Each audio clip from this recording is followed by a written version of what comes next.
Hey everybody, Jake here from Bearded Gear, and I have got my first impressions on the Kapara to share with you. The Kapara is a model from Spyderco that I think has been out for about a year and a half now. I want to say it came out very end of 2018, if I'm not wrong. Might have been early 2019. Either way, it's been out over a year.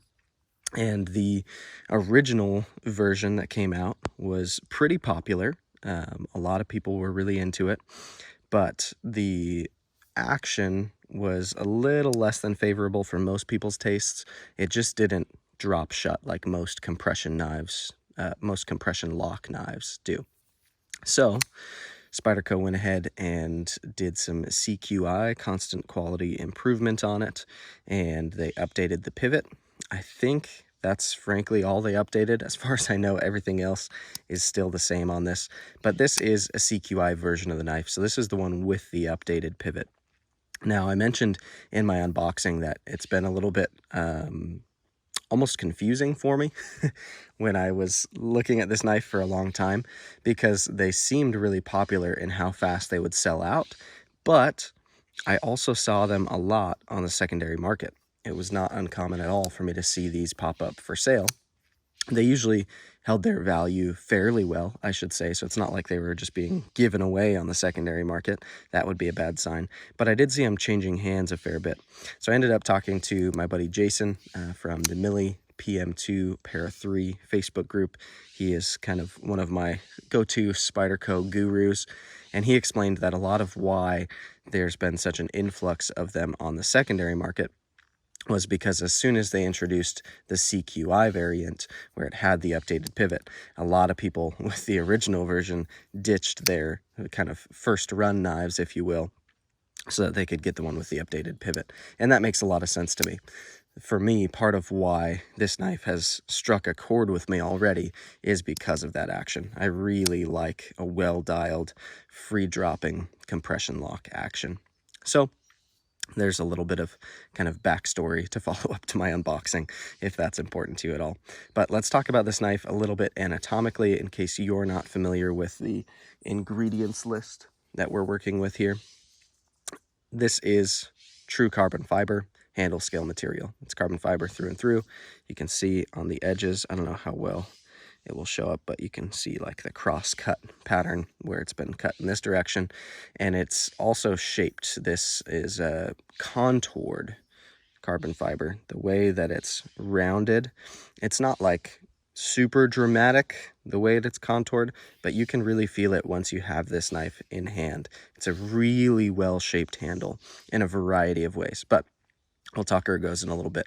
So we have carbon fiber, true through and through carbon fiber. This isn't carbon laid over G10 or anything like that. This is just carbon fiber. We have awesome Taichung hardware. I really like this style pivot that they use in Taichung. I think it looks great, functions great. There's nothing I don't like about that. We've got like the rounded button. I believe these are T8 size screws and a wire pocket clip back here. Really, really like wire pocket clips. You've probably heard me rave about them before if you've watched any of my videos with a knife that has a wire clip. I just dig it. I like that it comes pretty well deep carry from factory. I love the way it slides in and out of pocket. I've had no issues with retention on them. I find them comfortable. I like the way that if I brush up against something hard, these don't catch and snag on anything. They just bounce off. They have a natural, amount of give to them. There's so many reasons why I really, really like the wire pocket clip. Plus, if I'm carrying a knife in a place where I don't want everybody to know that I'm carrying a knife, not that I'm usually that kind of guy, but if I'm around my wife's friends and their kids or something and I don't want to look like I've got something murdery in my pocket, then this kind of pocket clip is pretty inconspicuous. We also have a G10 backspacer. This is red G10. From what I understand, Alastair Phillips, the designer of this knife, calls it the Kapara after a spider that exists in Australia, and it's like a red-backed spider, so this is kind of a nod to that.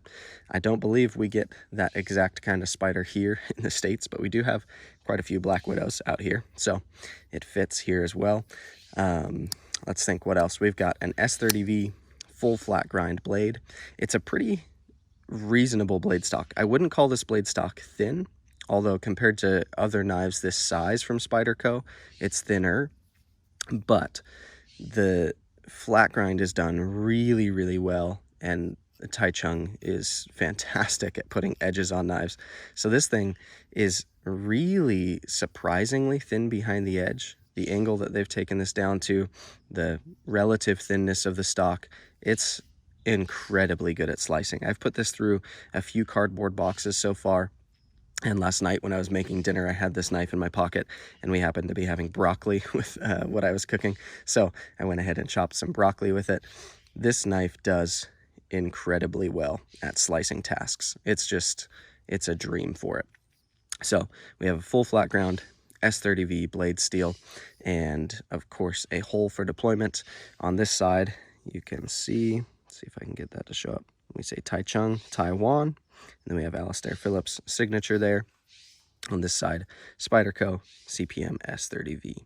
And yeah, S30V, I've talked about plenty. I'm not going to dive into it. I'm fine with it. Would I love it if it was a cooler steel in here? Of course, but S30V is fine, especially for the nature of this knife.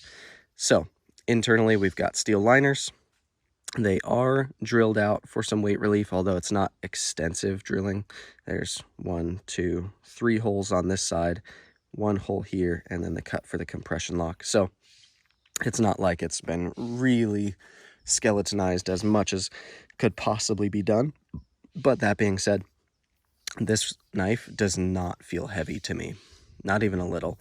It feels solid and substantial, and all of these materials feel really nice, and the weight kind of feels right to me, I guess I should say.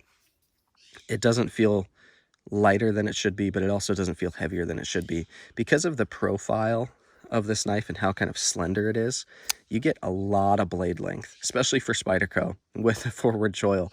You get a lot of blade length for the amount of weight and pocket size that there is on this knife. I've had it in pocket now 2 days in a row, and it's just really comfortable in pocket. One of the best Spydercos I've had in pocket. The profile of it, this is about the size of a PM2, realistically.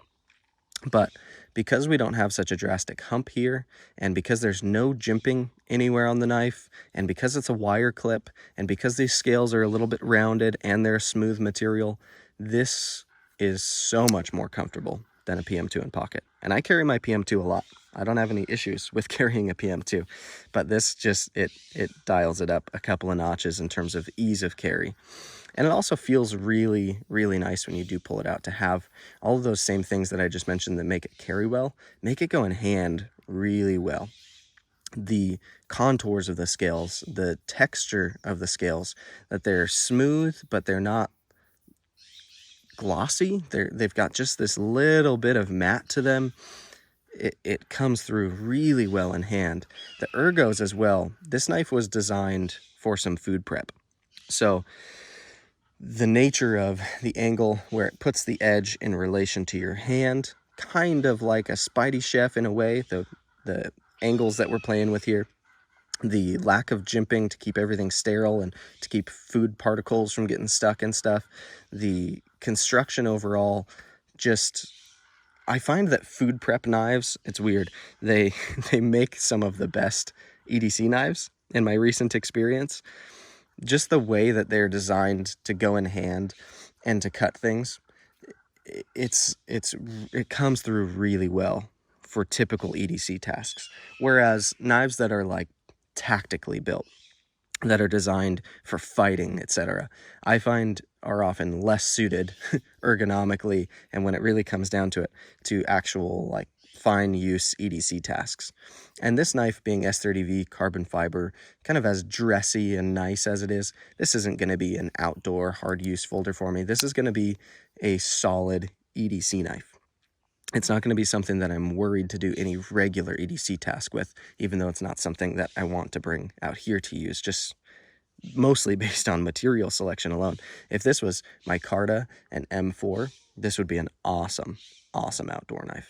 But that being said, the way that it's all come through for an EDC knife, it's excellent. Just really, really good, and I really appreciate it. So I guess that's kind of my first impressions. I don't want to go too long on this knife, but I'm going to have a full review soon for you guys. So far, so very good on the Kapara. It's really, really nice, really well executed. The action on this CQI version is fantastic. I haven't held the non-CQI to compare, but I can say that this one is absolutely excellent. Access to the Spidey hole is fantastic for middle finger flipping. It's fantastic for thumb flicking. It's just really, really well thought out, and I appreciate this knife quite a bit. I had a strong sensation that I was going to like it a lot, and I was definitely right. This is a Spyderco that I can't really see myself letting go of anytime soon, which a lot of like Tai Chung Spydercos that aren't the core models, I like to experience, then I end up letting go. Time will tell, but I don't think that's going to happen with this one. This really feels like it fits with exactly what I look for and appreciate in a long-term user keeper Spyderco. So for whatever that's worth, keep that in mind. But I quite like the Kapara. I think it's a fantastically executed knife, and I'm really looking forward to doing some more EDC tasks with it. I'm not going to be testing it out here or beating on it in any crazy way, but I will be using it pretty much daily, and working myself up to a full review once I've had some more experiences with it. Anyway, that's the Kapara. Thanks for checking it out with me, and you'll be seeing more on this guy very soon.